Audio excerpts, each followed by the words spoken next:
Oke teman-teman, balik lagi dengan saya Fikri Ridho. Seperti biasa kita akan buat video reaction lagi soal sepak bola Indonesia, khususnya timnas kesayangan kita, timnas Indonesia.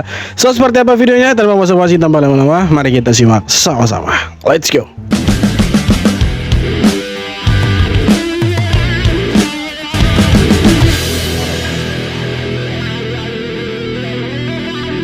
Cinta pemain Indonesia ini benar-benar bikin kalian terharu. Kelvin Verdong, pemain timnas Indonesia yang berdarah Aceh, benar-benar mencintai kota keluarganya itu. Pada saat bencana alam di Aceh, Verdong diam-diam memberikan bantuan dan tak mau orang lain tahu.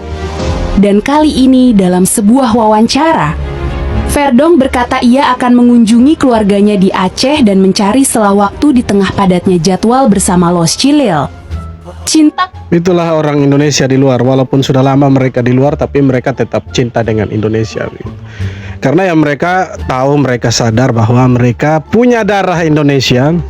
Dan mereka hanya numpang lahir lah di Belanda. Dan mereka tahu bahwa Indonesia adalah rumahnya mereka. Jadi mereka pastinya selalu ingat dengan Indonesia. Karena mereka tahu Indonesia adalah rumah terakhir bagi mereka yang bermain di luar. Dan nanti bulan Maret ini sekitar tanggal 27 ada FIFA Series ya, kita akan lihat mereka akan kembali ke Indonesia dan bermain di FIFA Series. Kita doakan semoga di dua pertandingan lawan Saint Kitts and Nevis dan Bulgaria kita bisa dapat kemenangan beruntun dan ya di peringkat FIFA kita bisa naik lah itu. Doakanlah teman-teman. Satu lagi pemain timnas Indonesia yang bakal meroket, yaitu Emil Audero yang diminati Juventus. Jadi kabar ini dilansir langsung dari media terkenal asal Italia bernama La Gazzetta dello Sport. Mereka bilang bahwa manajemen Bianconeri lagi mempertimbangkan untuk merombak komposisi di lini pertahanan, khususnya posisi kiper. Setelah performa lini belakang mereka yang dinilai belum sepenuhnya stabil di sepanjang musim ini. Dan salah satu kiper yang paling realistis untuk bisa gabung si Nyonya Tua adalah kiper asal Indonesia, yaitu Emil Audero Mulyadi. Hal itu dikarenakan Emil Audero punya kelebihan dari segi harga dan pengalaman kompetisi. Ditambah lagi performa yang ditunjukkan Emil Audero musim ini bisa dibilang menjadikan kiper asal Lombok itu jadi salah satu kiper terbaik di Serie A. Karena di musim ini Emil udah main bareng Cremonese di Serie A sebanyak 23 kali dengan statistik 29 kali kebobolan dan 7 kali clean sheet. Bahkan hebatnya dari segi rating dia mencatatkan rata-rata rating 7,6 per laga. Plus dia juga jadi kiper terbaik Serie A dari segi penyelamatan dengan total 96 kali save. Artinya dengan performa tersebut memang sangat masuk akal jika Juventus punya minat yang tinggi ke Emil Audero. Sebenarnya Juventus juga bukan klub yang baru bagi Emil Audero, karena Emil Audero sendiri memang merupakan pemain yang dilahirkan dari Akademi Juventus. Menurut kalian gimana? Apakah cocok kalau Emil Audero gabung ke Juventus? Oh, cocok sekali. Selain karena dia itu mantan pemain dari atau lahirlah dari Akademi Juventus, dan secara harga juga masih terjangkau karena kalau kita lihat ya sekitaran mungkin ya 70-an miliar lah atau 80-an miliar lah kalau saya tidak salah. Kalau salah silakan teman-teman koreksi di kolom komentar. Tapi sekarang bukan masalah soal harga, tapi ya kualitasnya Emil Audero tidak perlu diragukan lagi. Nah, dalam beberapa bulan terakhir ini Audero selalu jadi kiper terbaik lah di Serie A teman-teman. Bahkan dia jadi top save untuk Serie A musim ini, mengalahkan Yann Sommer, Mike Maignan sama David De Gea dari Fiorentina. Jadi dia ini masuk dalam salah satu kiper terbaik di Serie A lah. Jadi wajar kalau Juventus ingin memulangkan ya mantan pemainnya ini, karena memang secara kualitas oke, secara harga juga tidak mahal amat. Dan dia juga ya lahir dari akademinya Juventus itu sendiri. Jadi tidak heran, tidak kaget kalau Juventus ya menginginkan Emil Audero karena kualitasnya ya di atas rata-rata begitu. Karena ya di Serie A musim ini dia jadi kiper yang kalau boleh dibilang top save. Bayangkan itu, top save bro, ada di peringkat pertama itu. Usai bela timnas, 5 pemain ini langsung melambung ke top Liga Eropa. Martin Paes kini jadi kiper utama Ajax Amsterdam. Jitses menguasai pertahanan Sassuolo di Serie A. Kelvin Verdong merumput di Lille. Kevin Dix jadi andalan Borussia Mönchengladbach. Dan Emil Audero tampil gemilang di Cremonese. Timnas Indonesia benar-benar jadi batu loncatan ke panggung Eropa. Oke, jadi pemain-pemain diaspora kita ini mereka ya awalnya memang sudah bersinar di Eropa gitu kan. Mereka punya kualitas lah main di Eropa. Rata-rata mereka bermain di Eredivisie gitu. Tapi ya betul juga setelah membela timnas Indonesia mereka akhirnya ya kembali ke panggung tertinggi di Eropa gitu. Ya karena kemain dengan timnas Indonesia mereka menunjukkan bahwa performanya mereka setelah membela timnas Indonesia itu luar biasa.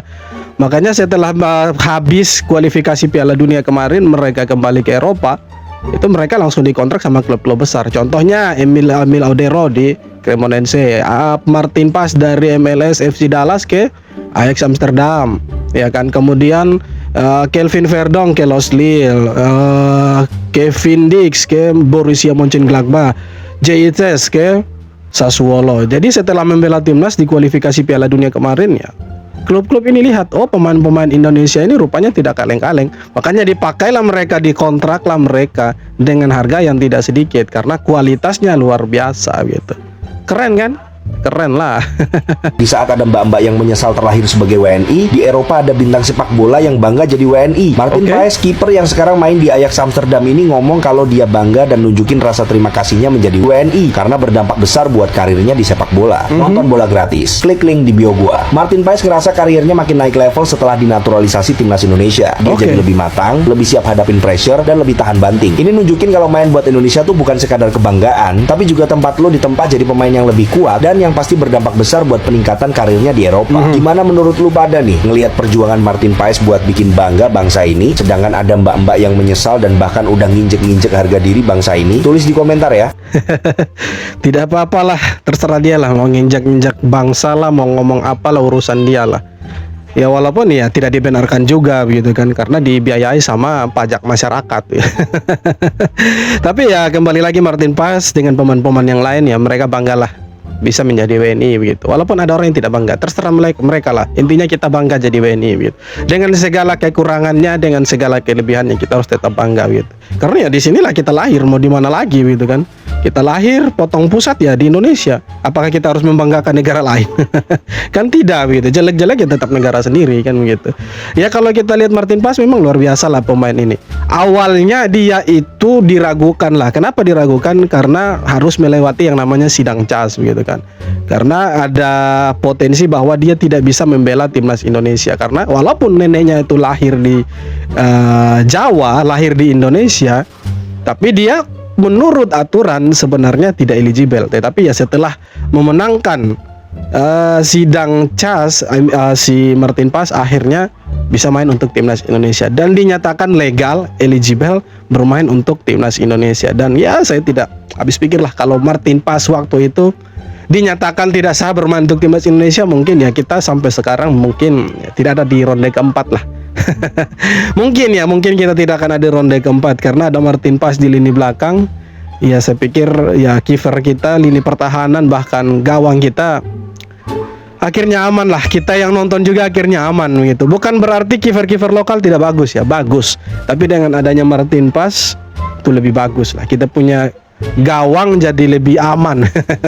Betul tidak? Ya betul lah.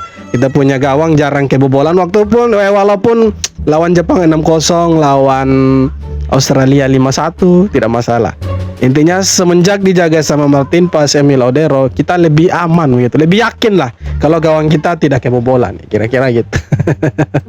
Oleh Romeni 15 laga tanpa gol, apakah masih layak jadi andalan? Lini depan timnas Indonesia butuh solusi instan dan jawabannya mungkin ada di Super League. Ezra Walian dengan kreativitasnya, Axel Runtukahu yang agresif, atau Ilja Spasojevic dengan pengalaman matang bisa jadi mesin gol baru skuad Garuda. Siapa yang akan mencetak terobosan pertama? Oleh Romeni.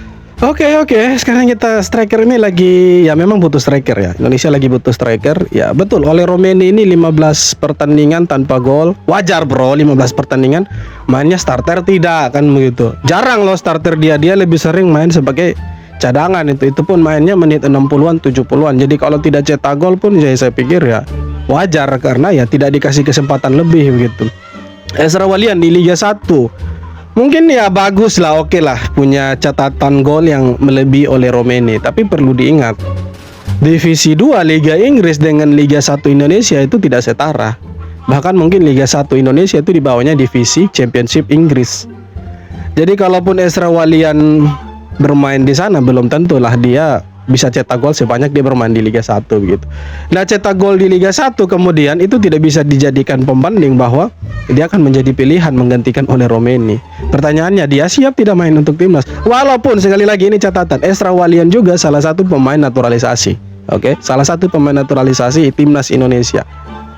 Jadi belum tentu Esra Walian juga siap begitu ketika dipanggil ke timnas. Sekarang kan pertanyaannya, siapa yang lebih bagus? Apakah Ole Romeni atau Esra Walian? Menurut saya tetap Ole Romeni lebih bagus ketika bermain di timnas senior, karena dia bisa membuktikan. Dia bisa cetak gol ke gawangnya Bahrain, ke gawangnya Australia, bahkan penalti di gawangnya China. Ya itu saja sudah bisa membuktikan bahwa pemain ini punya kualitas ketika bermain untuk timnas Indonesia. Nah, kenapa sih di klub tidak oke? Ya wajar bro, main di Inggris ya kan, jarang dapat menit bermain. Bagaimana dia mau membuktikan bahwa dia bisa? Kan begitu. Kalau dibandingkan dengan Esra Walian, beda lah. Jauh berbeda. Dijuluki sang profesor, inilah gelandang kreatif timnas Indonesia.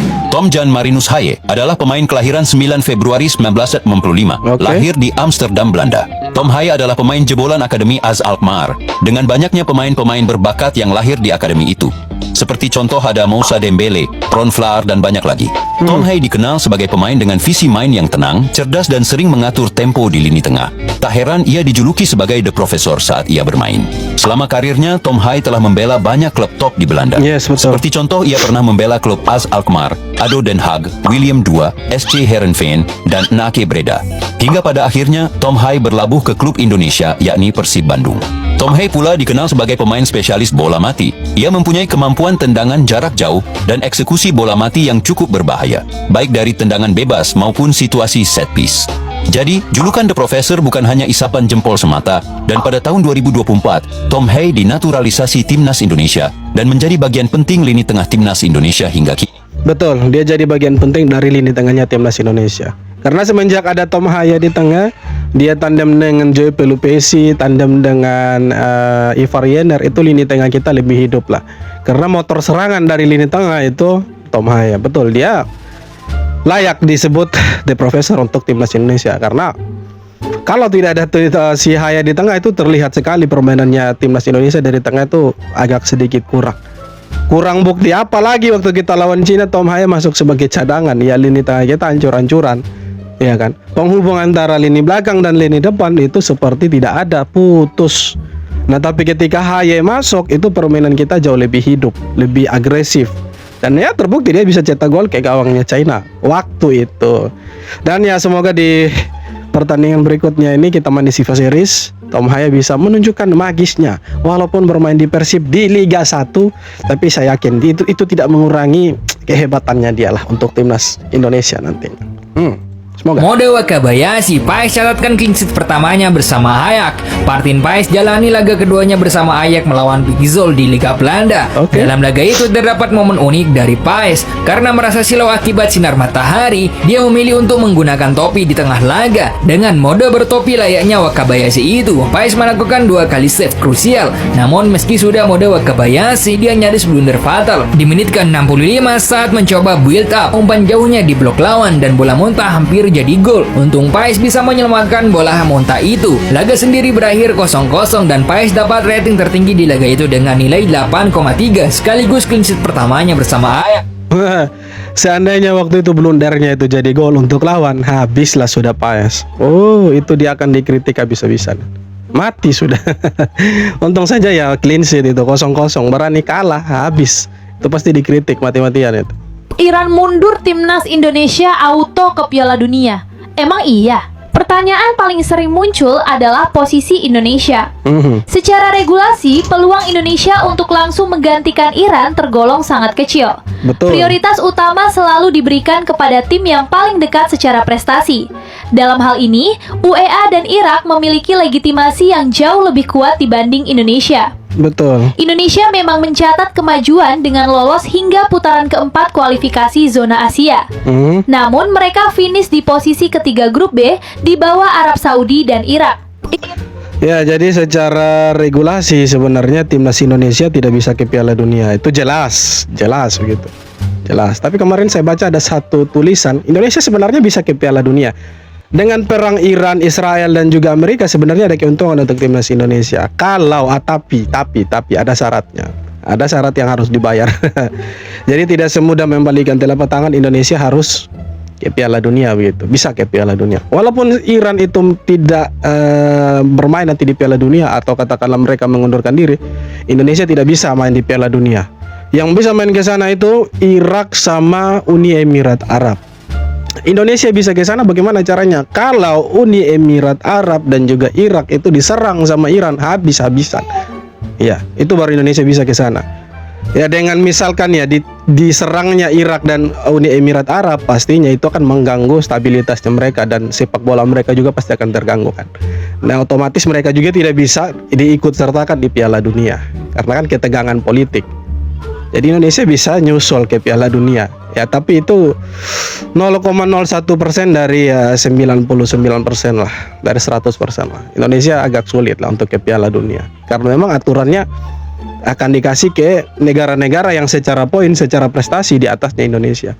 Nah, Indonesia waktu itu kita di ronde keempat kalah 2 kali berturut-turut. Ya, seandainya waktu itu kita menang sekali dan kalah sekali dan kita lolos ke ronde kelima, ya mungkin, masih mungkin kita jadi kandidat kuat untuk ganti Iran gitu. Ya bisa jadi juga Iran tidak akan ikut di sana, tidak akan ikut, bisa jadi kemungkinan besar. Karena Amerika itu larang Iran tidak boleh injak Amerika. Mau ke Meksiko pun tidak bisa. Kenapa? Karena jadwal Iran itu pertandingannya semuanya itu venue-nya itu ada di Amerika, jadi tidak bisa mereka. Apalagi Donald Trump larang apapun itu, mau dari politik mau olahraga, Iran tidak boleh masuk ke wilayahnya Amerika Serikat. Jadi kemungkinan besar ya si Iran tidak akan ikut Piala Dunia. Dan pertanyaannya apakah Indonesia bisa? Tidak bisa. Sangat-sangat tidak bisa. Jadi jangan pernah berharap ya. Jadi kalau ada berita-berita yang bilang, oh akhirnya Indonesia lolos, jangan dipercaya. Karena itu hoax itu saudara-saudara. Tidak bisa. Tidak bisa Indonesia ke Piala Dunia ya. Sebenarnya bisa kalau waktu itu kita menang terus. Tapi kan sudah lewat itu. Jadi kita jangan berharap lah. Bisa kita manfaatkan kesempatan dalam kesempitan ya. Kalau Iran serang habis-habisan Irak sama Uni Emirat Arab, serang habis-habisan. Tapi jangan lupa juga Irak sama Uni Emirat Arab itu sekutunya Amerika dan mereka tidak dilarang masuk Amerika. Ya. Jadi maksudnya banyak lah, ini terlalu kompleks lah untuk dipikirkan gitu. Jadi kita tunggu saja FIFA Series, tunggu saja AFF, lupakan Piala Dunia, masih ada 2030. Oke, jadi itu dia beberapa video tanggapan komentar dari netizen soal sepak bola kita, dan seperti apa tanggapan kalian silahkan tulis kolom komentar. Terima kasih banyak sudah nonton, kita jumpa lagi di video-video berikutnya. Thank you.